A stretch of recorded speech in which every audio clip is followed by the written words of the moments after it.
I am the Tofu Golem. Please enjoy the video.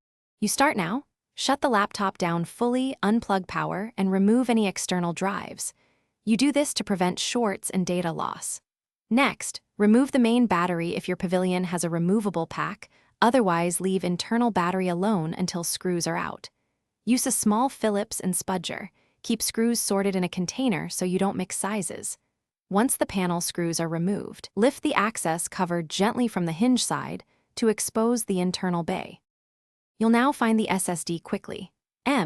Two sticks look like a small circuit board held by one screw at a standoff. A 5-inch drive sits in a caddy with a SATA cable. For M2, remove the tiny standoff screw, hold the card by its edges, and lift it up gently. Slide it out parallel to the slot to avoid bending the connector. For a 5-inch SSD, unplug the SATA and power connectors, then slide the drive out of its bracket. Keep the screw with the drive. You finish by reversing the steps.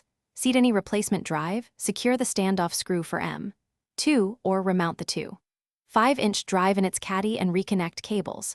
Refit the bottom panel and tighten screws in a cross pattern so nothing binds. Power on and enter BIOS to confirm the drive is removed or recognized. This avoids surprises at boot. If the system won't see the drive, power down, reseat connectors and screws, check SATA mode and boot order. If the SSD is stuck. Thanks for watching. Consider subscribing if we helped you today.